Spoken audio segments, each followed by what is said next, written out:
presentation, I will be talking again about futures.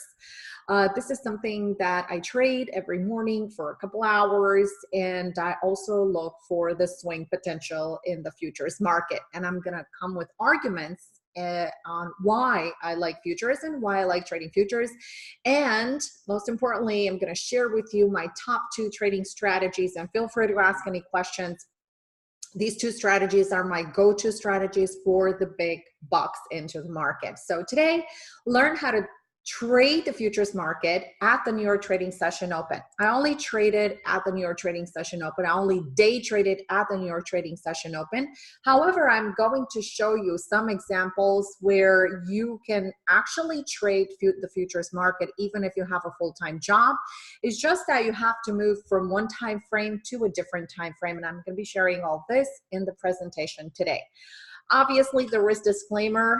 Please, all information, take this information only for educational purpose only. It should not be construed as investment advice. And please remember, we're not registered nor licensed. And if you feel the need to seek advice, the only people, the only individuals that you need to address are your brokers, your advisors, or your financial planners. For those of you that are new to this webinar, my name is Anka Metcalf. I am the CEO and founder of TradeOutLoud.com, which is a trading education firm that is specialized in educating individuals how to day trade and swing trade the futures and the equities markets. I have been a professional independent trader focused on equities and futures for the last 16 years. What that means is that for the last 16 years, I have been trading my own accounts. Prior to becoming a professional independent trader, I come with 10+ years in investment banking and investment firms.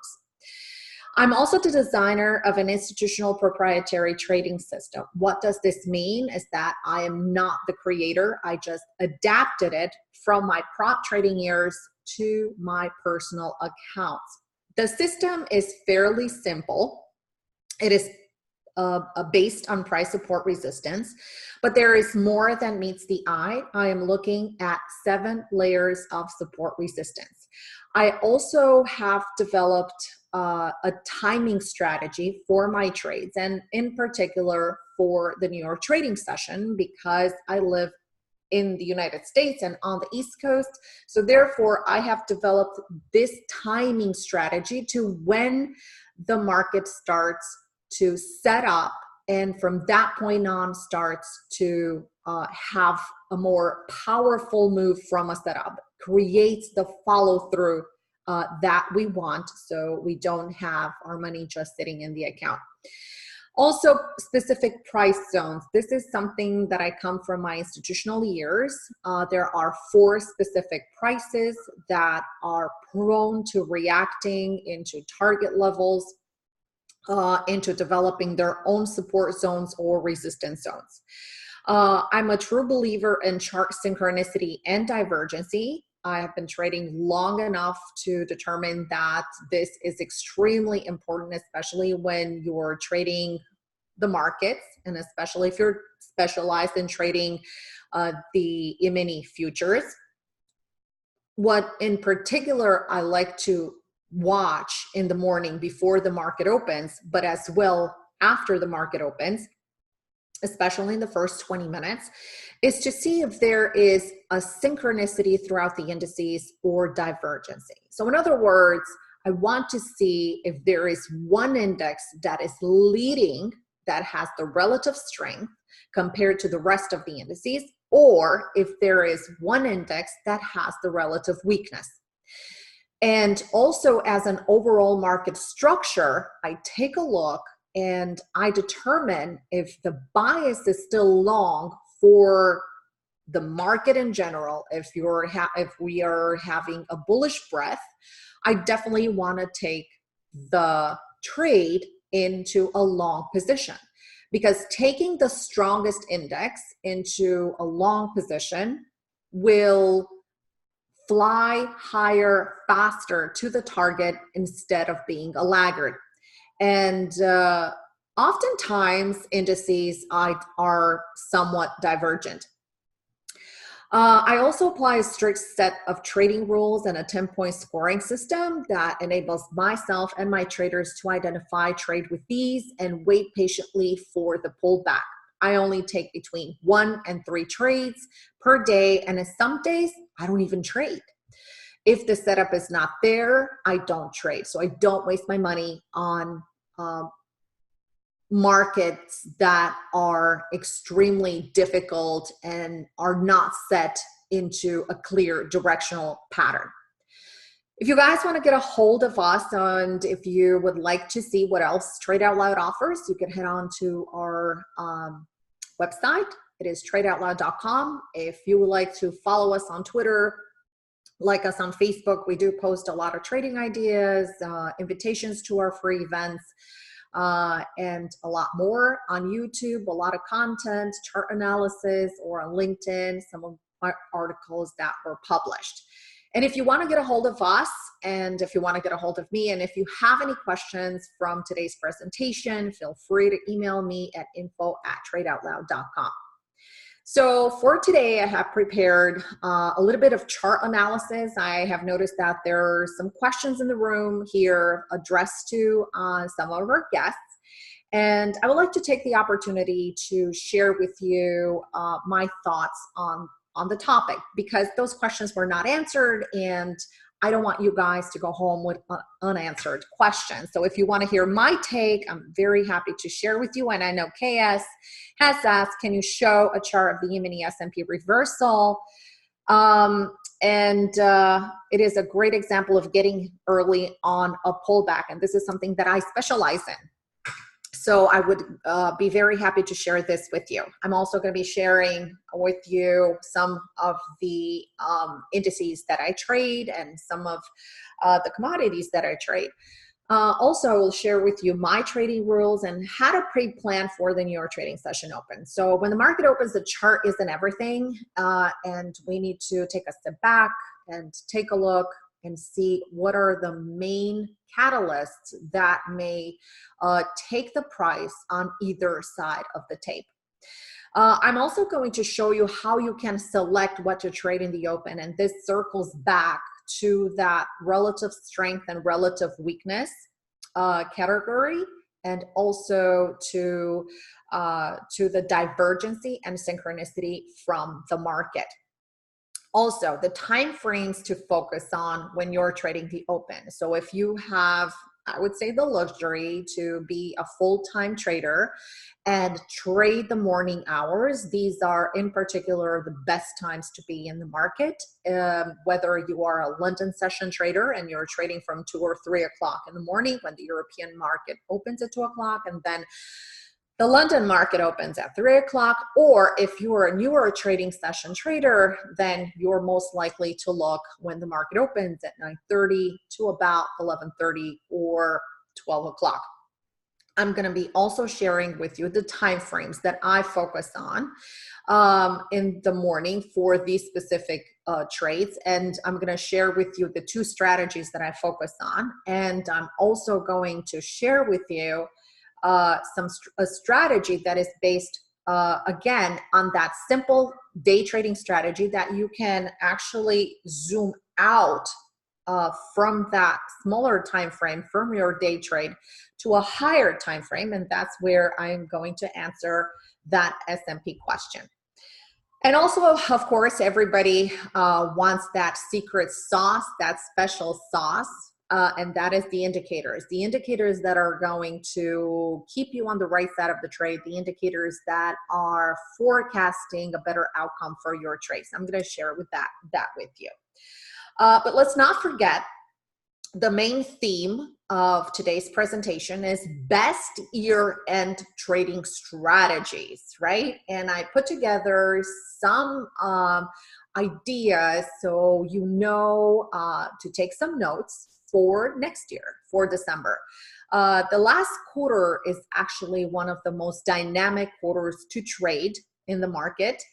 Also, last year, definitely it was a riot to trade it, to say the least. It was very difficult to trade because we had extreme volatility hit the markets in October. In November, we had a little bit of balancing and then a big bleed in the market in December. And it was pretty conducive of that rotation. So that is going to be an introduction to the S&P rotation point and when you can buy the dip and how you can buy the dip. It's not as difficult as it seems, so feel free to ask any questions. So not difficult at all. So first of all, the last month, so December, had the highest trading activity of the whole year. And you're going to see a lot of volume, oftentimes of quite volatile market. And there are a few things that are contributing to that. First of all, you're going to have the last FOMC meeting for the year, and you're also going to have the projection for next year. The year end has that different vibe to it. We have already started a little bit into November with the turkey rally, and we are somewhat continuing into the same vibe. The pace quickens, expectation rises, the joy and love of the season steeps in. The markets express their own form of joy at this time of year as an optimism, and it seems to settle deep into the markets. Also, keep in mind that their December is bonus month, and especially on Wall Street. And what happens towards the end of the month is that you're going to see a lot of times some of the bonus money be injected back into the market. So you're going to see an increase in volume once again. So these observations, they're not just done by myself, but they are backed by the fact that the S&P 500 index has provided positive returns in December in 50 of the last 63 years for a win rate of little above, and hear me out, 76%. While many of us were enjoying the Christmas holiday and were taking the time off from the markets last year, and we wanted to give a breather to the market, and we said, okay, we want to let this thing settle with this volatility, guess what happened?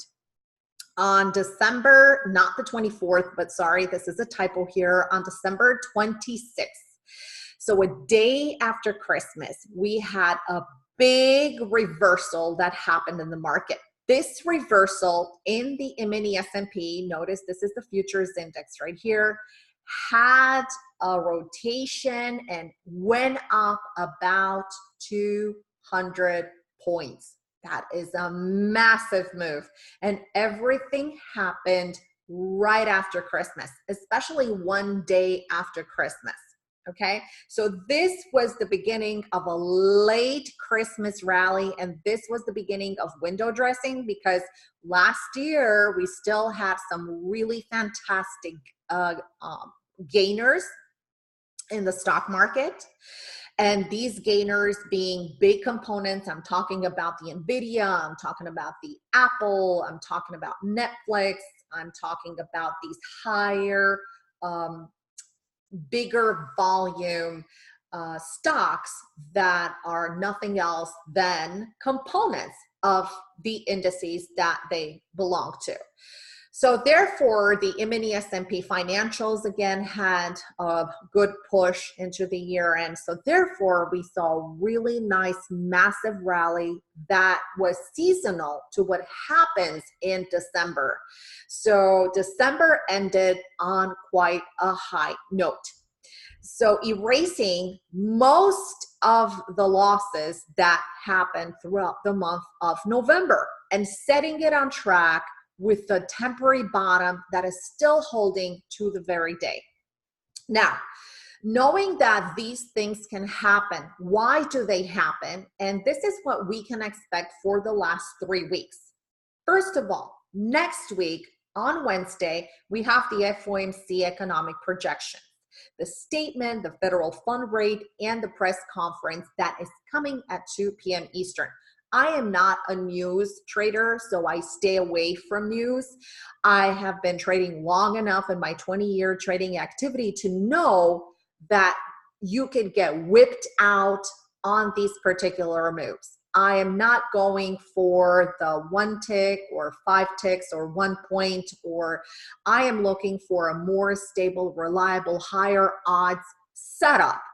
And until I see that, and until I see the market stabilize, I don't trade that kind of volatility, because the end result is that you can be whipped in both directions. You can see a long, and you could say, hey, I'm betting on long here because I think the market is going to go higher. But thinking has nothing to do with trading. And once you learn how to trade, you're going to see that your brain is going to be so wired into the correct way of trading, and your brain is going to tell you exactly if you want to short it or go long. And the reality is, by staying away from these crazy market news moves, you're going to keep your account safe. So keep in mind, FOMC, it is a lottery. You have no idea how the price action is going to react, and you have no idea if there is going to be a rate drop, or the rates are going to be the same, or what the narrative will be at that time on Wednesday. The second thing that is coming, and a lot of you guys and a lot of traders ignore, is what happens outside of the US markets. Well, ECB, and that is the European Central Bank, will have the main refinancing rate, the monetary policy statement, and the press conference Thursday. So that is the day after our FOMC, and that will start at 7:45, and it will go into 8:30 with the announcement, with the press conference. The other thing that will happen this week is that the futures contract will roll from the December contract to the March contract. So what that means is that more volume is going to go into the fall contract, into the March contract. And typically what happens into the futures market is that you're going to see a much increased volatility 2 to 3 days before the contract roll and 2 to 3 days after. And oftentimes support resistance are going to be tested until they find that balancing, until they find that calibration from which they decide either to continue higher or to start pulling back. And this is depending on, obviously, the economic results that we're going to be getting from the market. And we still have a few earnings that will be released this week. Remember, earnings are not going to represent a big catalyst for the market.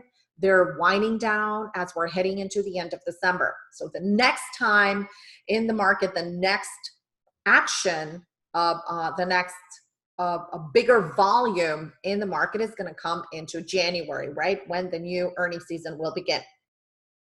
Next, Q1. We also have that December 15 tariff deadline. So we're playing here on very thin ice. Market is frothy, market is a little bit higher right now, and we're just gonna have to wait and see. We also have the impeachment that is in full motion right now, so we're gonna have to see what happens with that. So there are a lot of unexpected news that can influence the market at this point. Another thing that happens is the quadruple witching option expiration, and that is December 20th. I'm sorry, this is the typo right here. It is on Friday, December 20th. And on this quadruple witching, you're going to expect a lot of volatility and a lot of chop. Oftentimes on option expiration, you're going to have these indices or the ETFs pretty much pinned into certain values. They're either going to get a monster rally, or you're going to get pretty much a range-bound market as you're going into that option expiration. So the whole entire week from that 15th to the 20th, that's going to be, again, a very difficult week to trade. Will there be a Santa rally? Now, we know that we had a turkey rally, and this is very common in the market because before holidays and after the holiday, you are witnessing, and especially before the holidays, which in this case, we had that the turkey rally.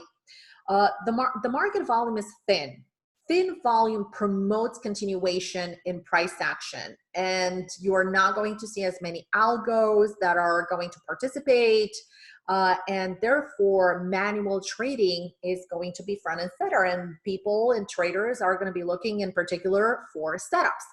So that's when the setups are more likely to work. This is a phenomenon that is not only present into the Santa rally or into the Turkey rally, but you could see this kind of trading activity happening around each major holiday, like Easter, Memorial Day, 4th of July, etc.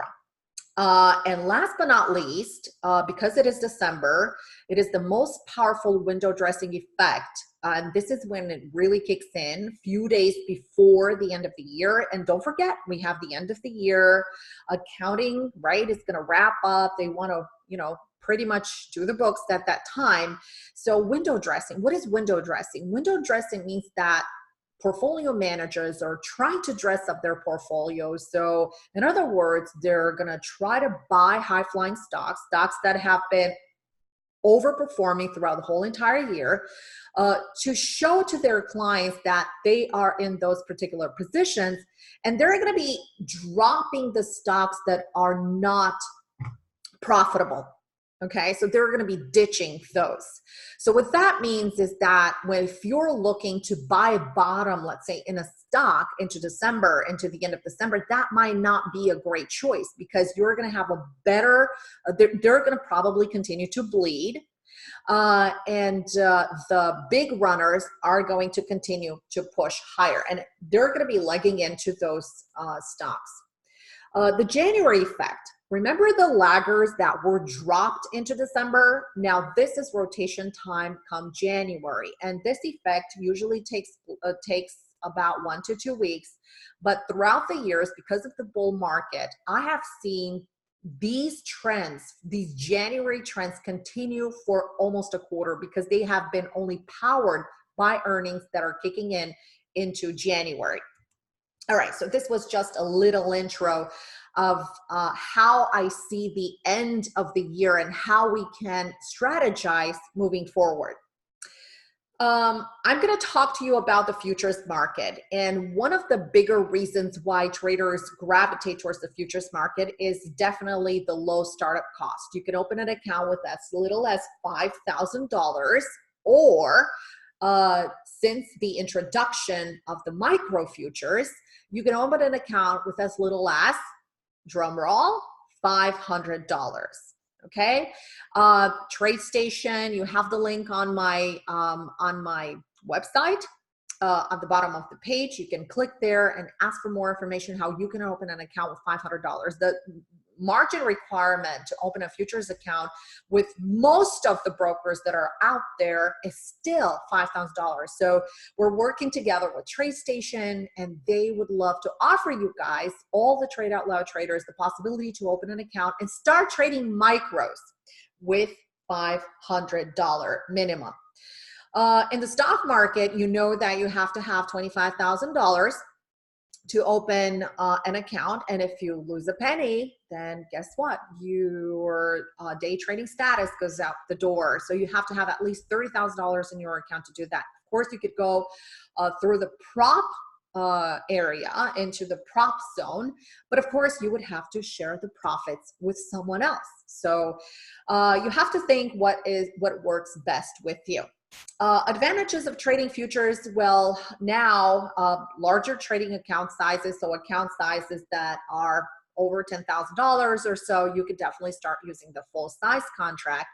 But if you are still trading a $5,000 account, because there is the setups are still wide in this market, so we still did not really fully recover from the volatility from last year, and we're still trading into a higher risk market, it is wiser for you to still trade micros.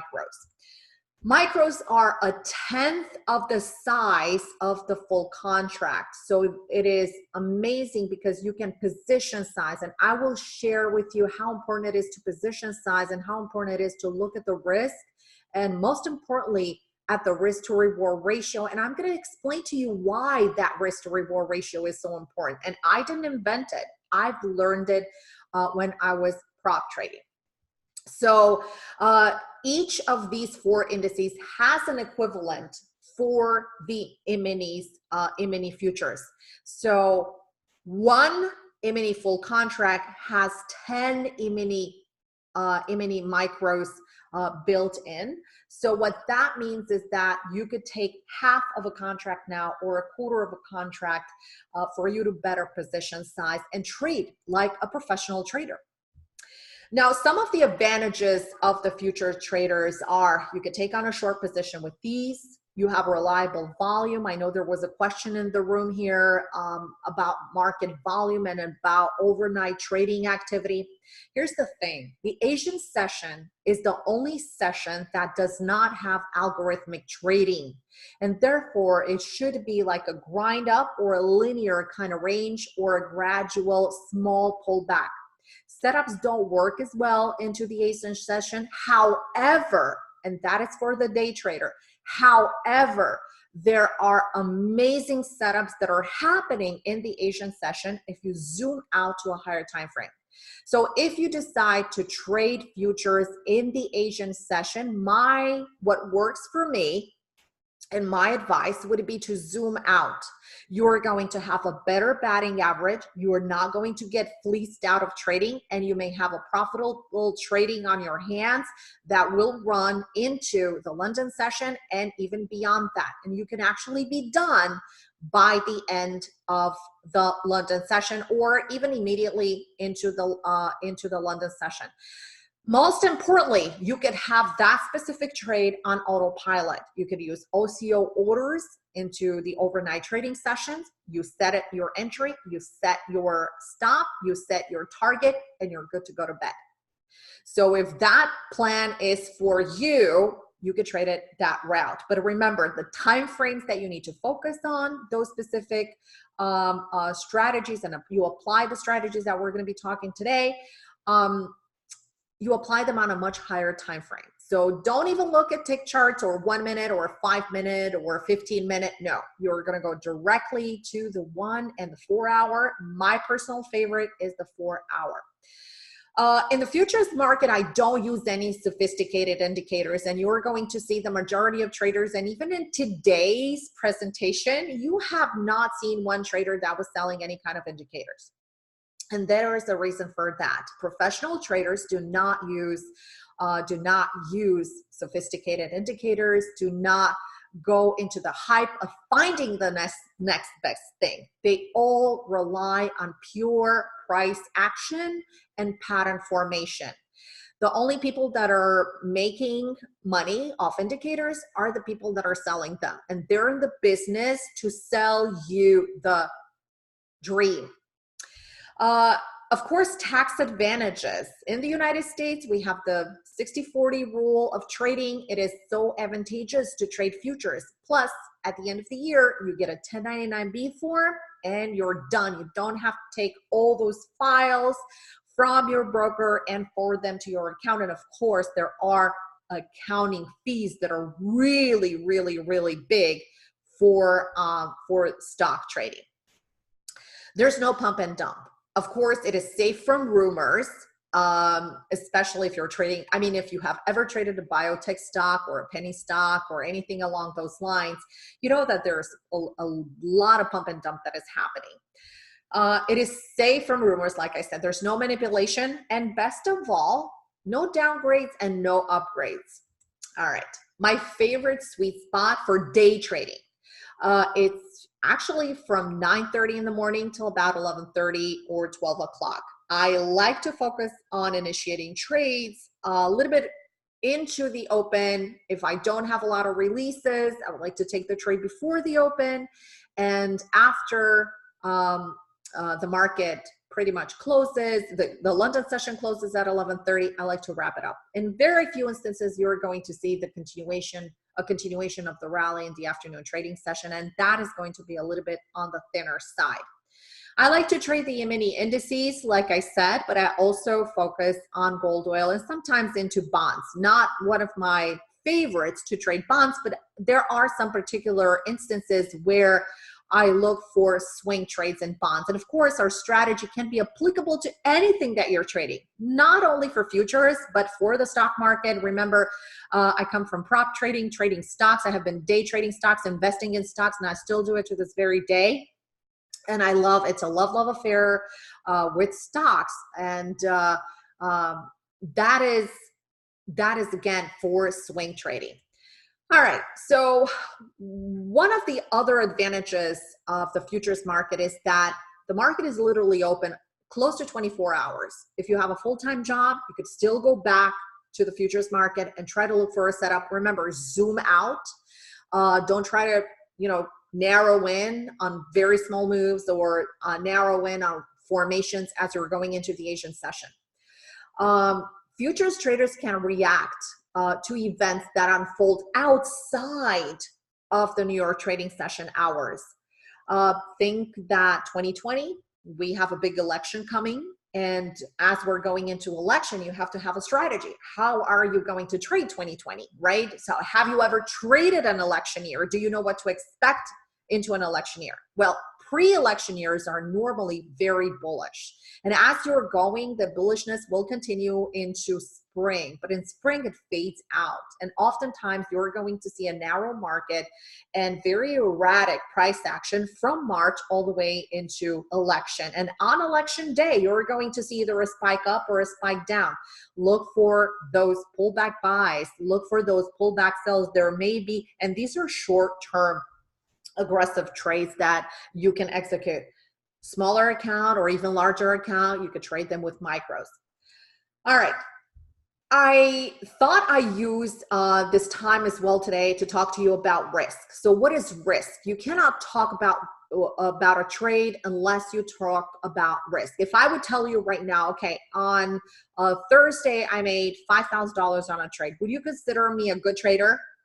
Guys, would you consider me a good trader? Just type a 1 in the room.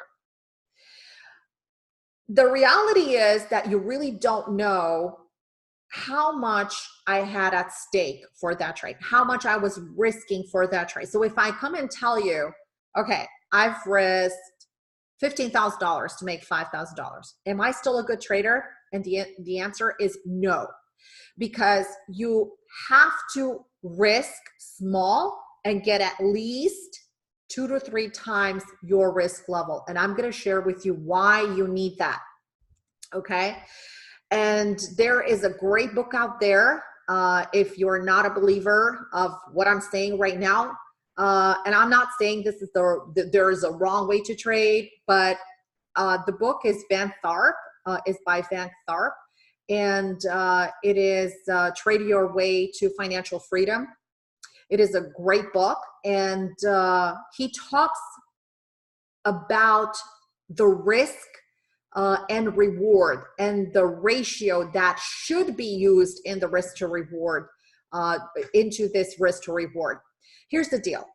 If you have a trade and if you lose on that trade, let's say if you risk $100 and if you're going only for 1 hour, so you're risking $100, you're going for $100. What is the risk? The risk is that you're going to, if you have 3 losses, right? Let's say you're trading three trades a day. So if you're taking trade 1, you lose. Trade 2, you lose. Trade 3, you lose.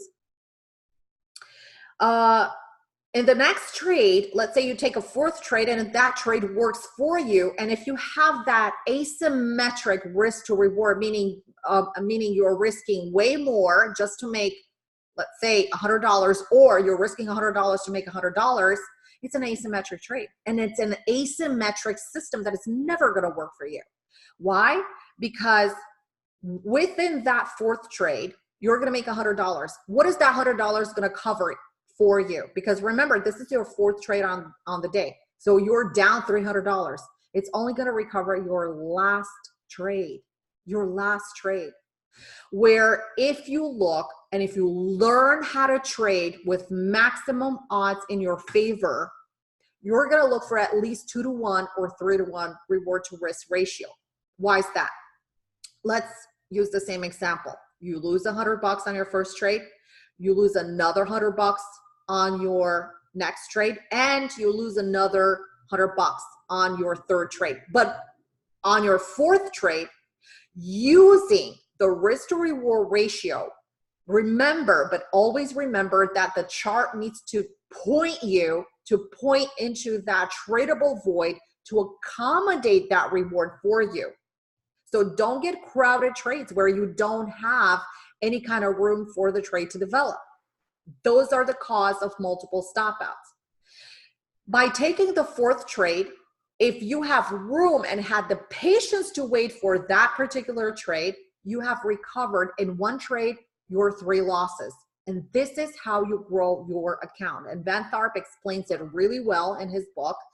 I have read his book a long time ago, and I have never used an equal risk to reward ratio because it will bleed your account to death.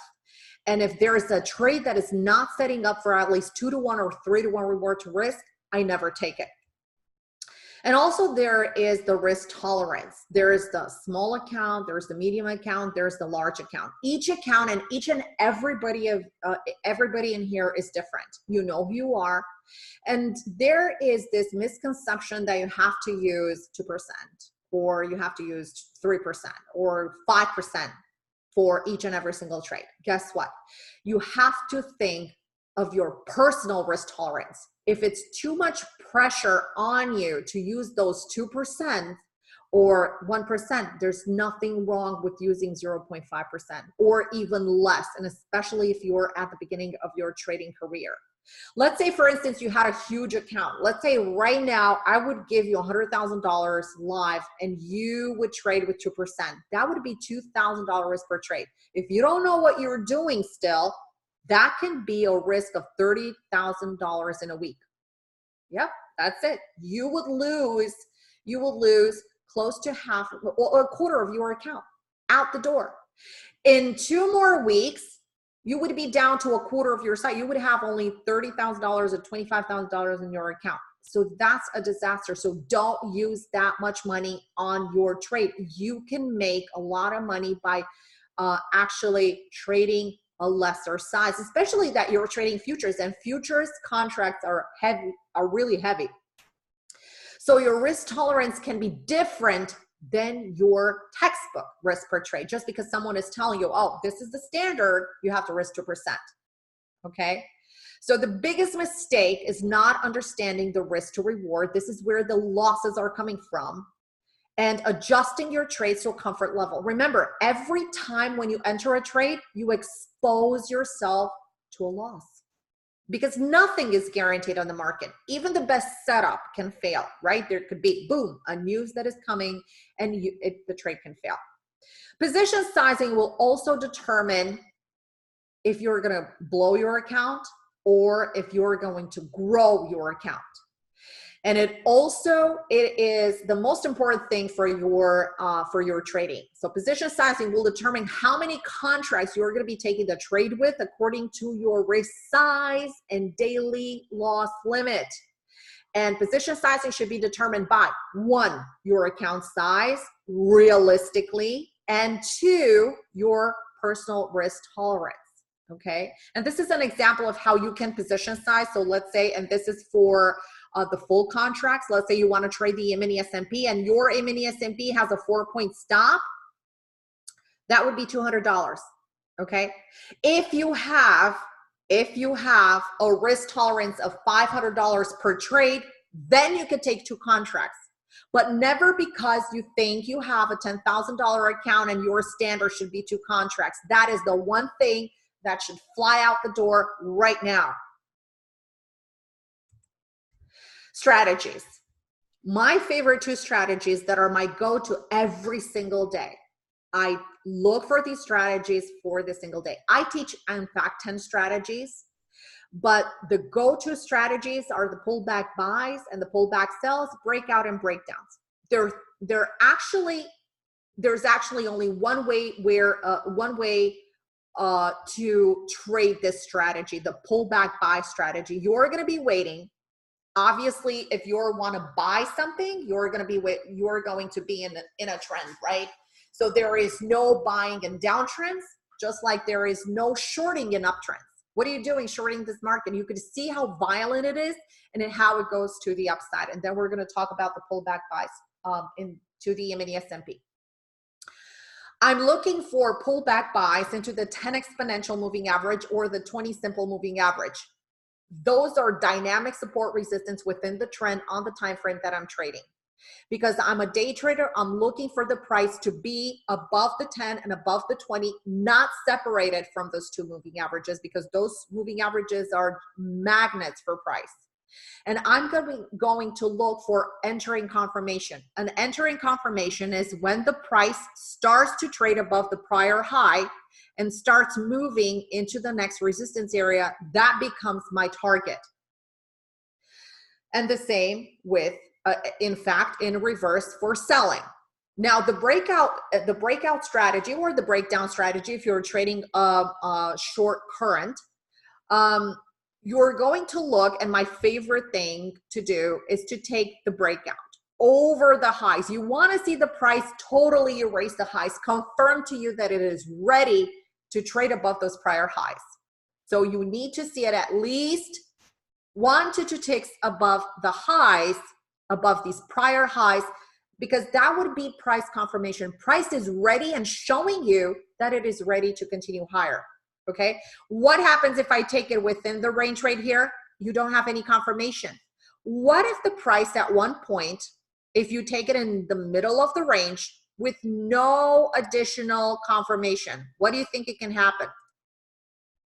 What do you think can happen at that point? What can happen is that if you're buying it here, it could go a little bit higher and then crash because you don't have that confirmation into buying the breakout. The second way you can trade this is actually buy it off the support zone if you have at least 2 prior lows. You would have the third one that is confirming. This way, the way I trade it, I take half a position here at the low with a very tight stop, because this is a very aggressive trade and it may fail. Each revisit to support can actually be a breakdown, right? And maybe a failure, or can be a shakeout in the trade. So I accumulate half of my position here with a very tight stop. If it starts moving higher and if it trades over these whole entire highs right here, 1 to 2 ticks above the high, I add my second half right here. Now I'm at full position, full lot, okay? I have a full lot right here. Whether you want to take 5 micros here and add the other 5 micros here, or you want to take 5 contracts here and 5 contracts here. And by the way, I don't trade with that much size, and I'm going to show you some charts. But anyway, I don't literally take 10 contracts at once, never. Okay, and then you can wait for the breakout. So this is strategy number 1, where you take half at the low, half at the confirmation. The strategy number 2 is to take it right here, right at the breakout. And strategy number 3, if you have missed this move that often happens in the morning hours, and you can see the market opens at 9:30 and then boom, jumps higher. What you need to do is be very patient and wait for the retest. Don't try to jump in. Jump in is for amateurs. You're not an amateur. You're here to learn. That's the reason. And here's the thing. You guys are here because you want to learn. So you want to learn, you know, to develop the patience. You want to learn how to enter higher odds trades. What works for other traders. So for me, I wait for the pullback. Pull back into a prior breakout area. This is called a minor support zone, and oftentimes more reliable than a major support zone that is underneath this whole entire zone. And I wait for this retest and the trade goes on its merry way. So these are the 3 strategies that you can trade only onto the breakout strategy. And of course you apply it in reverse for shorting the market. Okay, all right. Now let's talk about the mini S&P. There was a question here about the mini S&P, and I'm going to pull it right on.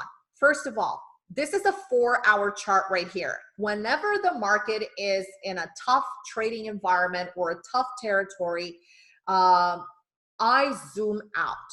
I zoom out. So always, when you're always, in doubt of the direction of where support is, where resistance is, what the trend is, you always zoom out. And zooming out will give you a much clearer image of what you need to see on that particular time frame. We were in the trading room at this time, and we did not short this.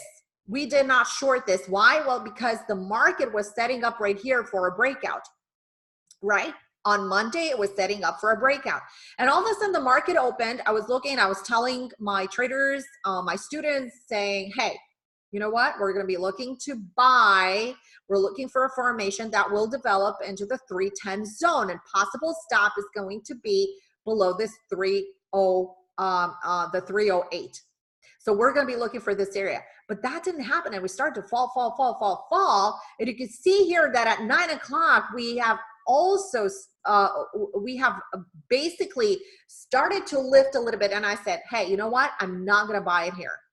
But this is a buy zone. So I kept on saying in the room, I said, this is a buy zone right here. If this is not going to hold, we're going to go to the next buy zone. And plus, we were retesting a 618 fib, right? We were testing, that's institutional buying right there. So to answer your question, there was a question in here in the room, how to address it, how to buy it correctly. Look at the fibs. A retracement into the 0.618 is an institutional retracement, and buyers are seeing the price at this level as a discount price. Just like you go to the dealer, you want to buy a car, you don't want to pay the MSRP, right? You want to negotiate with the dealership, right, to get the best price. Or if you're a GM employee and whatever it is, you want a better price for it. So therefore, this is what institutional traders are doing. They don't want the MSRP price right here at 31.20. They want a discount on it. Where did the discount come from? You can see it right here. We set support confluence zone. This is a buy area right here. It came in confluence with the 200 simple moving average and with another support zone. Now remember, around this time at the beginning of the month of November, we had a slight grind up into the mini S&P here. So we had pretty much a linear reaction from 3090 to from 3080 to 3090, and we had a retest here into the 65. This was the line in the sand.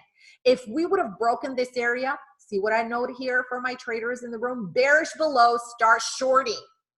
Anything into this area is bullish. Buy any kind of pullback. This was a pullback that was buyable. You made some profit, little money, but hey, in trading, you can make small profits. You can have break-even trades. It's all about big profits, and it's about small losses, right? So this is the first 4-hour rotation here. I was all over this, right? Because it's a 4-hour buy off the 618 fib, and also it was a buy from major support, and it was a buy from the 200 simple moving average. It was a very strong buy, and we were long this whole entire week. Okay, long this whole entire week. Yesterday, I had a dentist appointment that was pretty urgent, so I was not in the trading room in the first hour. I came back at 10:30, close to 10:30, but I left my charts with instructions on what my traders need to do. So you can see here, bullish above entry. This represents an entry, 31.25. The trades are on autopilot, right? We have the unemployment, we have the jobs numbers. This represented the stop from the overnight trading session support, and we had 1, 2, 3 targets. Bam, to the T, to the T. This is what we teach. We teach you how to trade like a professional trader and have your trades on autopilot. All right, these are some ideas of the trades that we've done. We don't have a lot of time because I introduced, to go through all the trades, but here it is, confirmation. You see this 2-minute bar right here. So we trade the 2-minute. We don't always go to the 4-hour. We don't always go to the 15-minute. It depends on the market environment. If the market is noisy, I like to cut the noise, and I like to move to a higher time frame where I could see a much relaxed type of trade, and the trade's setting up. But definitely when we got into this trade, we took the 2-minute high, we placed the stop below the 2-minute low. This is another strategy that I teach. And then we moved into target. Okay, then we moved into target. Profit 25 points. So when we look for trades, we look for high caliber trades. I'm not wasting my money, and I'm not wasting my time and my and my eyes, just looking at that little trade that will probably profit you like 1 tick or 5 ticks or 8 ticks or whatever. No, we trade points. So we are in the business of making money and increasing our portfolio, working towards retirement, increasing your P&L, right? All right, here's another trade in RTY. Explosive move to the upside. You can see the lines right here, or all these were targets. Okay, today up 20 points. By the way, I'm still in this trade. Okay, I'm still in RTY. I got in RTY at 1600. I was not afraid of the pullback that happened in the market on Monday and Tuesday. Why? Because I have been trading for 20 years and I know how to trade around holidays. There's always going to be increased volatility after the holiday, after the rally. You're going to see that if we get a Santa rally before Christmas, after Christmas, you're going to see some profit taking. That's not bad, because if you're a longer term trader, and for me, this is a longer term trade, you're going to be waiting for what? You're going to be waiting for the pullback, and then you're going to be adding more at the bottom, or you're just going to leave it and take some day trades within the same chart. And you can see I'm not using a fantastic size. I'm not using a fantastic size, 1600 right here. Okay, I'm looking for a target of 1700 and 1750. All right, these are the micros right here. This entry was actually, this is a longer term entry, and I have it in my account. It is the URL pasted, but I've got the mic. Hello? Okay.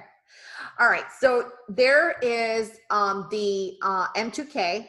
This is the micro Russell right here. Look at the entry, 1530. If you think that you can hold the trade for a longer period of time, try trading micros. If you can't live through wider stocks or with wider stocks, use micros. There's nothing wrong. I mean, think about if you have a $500 account, and if you risked about $50 on this trade, you're up 10 Rs. So these are the big bucks that you can make. So don't waste your time and money. Okay. So if you have $500 account, this is 100% on your investment, realistically. NASDAQ, you can see NASDAQ, only 2 contracts, 83.45 for the entry. Right now it's at 84.05. You can see the results right here. Okay. Another trade that has been going on for quite some time. Notice my entry 26. I'm still in. Look at the date, guys. Look at the date. This is yesterday's chart. This is yesterday's chart. This is my personal account. Okay. And you can see it right here. And I'm not trading a lot of size. All right. These are part of some swing trades. This is the mini S&P. I also have a position because I was a firm believer. Look at this pullback buy, guys. Remember, pullback buy, inside bar, rotation up. It's textbook. All right. So what I trade the minis and I trade gold and oil. I also take a look sometimes at other commodities, but not a big fan, because I like to focus on the indices, and because I do trade a lot of stocks. Like right now, I'm in over 25 positions in my portfolio. All right, so we're talking about small accounts. This is from one of my traders earlier in the year. He loves to trade oil. Oil has been, again, a bit difficult to trade. I'm in a swing trade in oil, and I'm looking for targets into $60 and $62. So I still have an open position there. My entry is $58, and it's a longer term trade. Also, these are examples of trades that were sent to me by my traders that are making this with one contract. And remember, the more trades you take, the more commissions you pay. It's not like the stock market. Like in the stock market now, it's so advantageous because you don't pay any commissions, but you still have commissions in the futures market. So if you penny yourself to death saying, hey, I'm just going to get in here, I'm just going to get like a little tiny stop, a few ticks or whatever, and then, you know, at the end of the year, and remember, if you do that one 1R ratio, 1-to-1R ratio. Think about this. At the end of the year, you're going to pay more commissions, which is going to chew up from your gain. So basically your P&L is going to be into minus, not the plus, right? So think about math. All right, these are my 15 trading rules. I don't trade news. I don't trade oil numbers, gas numbers, FOMC. On option expiration day, sometimes I don't trade. I don't chase trades. I don't jump into trades. I never overtrade. I don't have any emotional attachment to trades. And my primary focus each day is growth and capital preservation. I stay focused. I only trade those 4 charts when it comes to indices, and I apply 100% discipline and patience. Like I said, I only take 1, 2, 3 trades. I apply my rules, and I abide by my trading plan. I never step away from my trading plan. And if you guys don't have a trading plan, just map it out on paper. Say, hey, I'm going to wait for a trade that pulls back into the 20 SMA on the 5-minute. Remember, the higher the time frame, the higher the reliability that you're going to get more money from that setup. So it's worth waiting. So if you don't have a checkup plan for your open session, remember, don't even pop up your platform before you check your economic events, your earnings, analyze the overnight price action, and then you look at your charts. You analyze the key levels, the ranges, the directions, and everything. You have to make sure that you look throughout the market, what's outside of the market and inside the market before you start looking at a close-up, all right?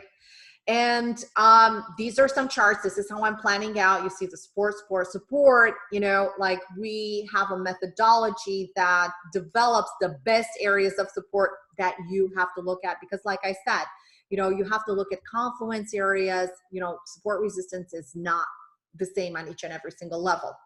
So I trade the New York trading session market open, and I like to find trades that are developing between 9:30 and 11:30. Then there are some things that are happening throughout the session. One, the most important thing is the market reversal at 10 o'clock. And then I love to take trades around 10:30 with the confirmation trend. I focus on synchronicity and divergency, relative strength, earnings performance. So I look at everything, chart patterns, tradable voids to get my best R's for my trades. I only trade these 4 charts. I use simple moving averages, the 20, the 50, and the 10. I use the 10 exponential. Volume is very important because you want to see the market participation and price action, obviously. So the reality is that no one has a crystal ball, and what seems certain one moment can change in the next, especially with tweets and everything that's coming out. Our job is to find the low risk setups and manage our risk. We're offering the last trading class for the year. It's the Power Income Futures Day Trading course. It is the complete package. It is a 5-day affair. You're going to have me as your personal mentor. I'm going to be teaching the class live in a live class and market environment. You're going to be receiving the recordings, the manual, so almost like a 400-page manual, the platform layout, workstation initiation, risk charts, unlimited live retakes, plus mentoring sessions with me. You also have access 30 days to the trading lab. I will teach you the most powerful day trading charts and patterns, the 6 major disciplines of the trade, market tempo, how to maximize your timing using key moving averages and other free indicators that you can find on your charts, precise entries, when to buy, when to sell, how to buy the dips, 10 strategies, advanced technical analysis. I teach you everything that you need about technical analysis and how to take diligent decisions in the market, just like a professional trader. So you're going to be learning everything. I'm going to be transferring all my knowledge to you. We don't have time to go through reviews. The webinar special is that if you sign up today, you will receive 3 months in the trading room. And best of all, it's not even typed in here, but you're going to be receiving the swing trading course, which is the same price as this course, $4,995 for free. This is the last time that we're going to be doing this. We've done it once in October, and we had so many students that are interested, and now they know how to buy the dips on higher time frames. They know how to trade outside of the normal market hours. This is the last course of the year, December 16th to 20th. includes a 30-day live trading lab. The tuition is $49.95. If you want to sign up, like I said, this is going to be valid by the end of the day today. Only today, this webinar special, only for today. And if you're interested, you can email us at info@TradeOutLoud.com, and we will send you the full class curriculum to see exactly what you are going to be learning. And if you want to have a one-on-one chat with me to walk you through and tell you exactly what you're going to be expecting from this class, feel free to shoot me an email at info@TradeOutLoud.com, and happy to provide you with more information on that. Remember, it is the last class of the year. It's time to start 2020, right? On the right foot. All right. Thank you so much all right. Thank you so much, guys, for having me here today. Our next presenter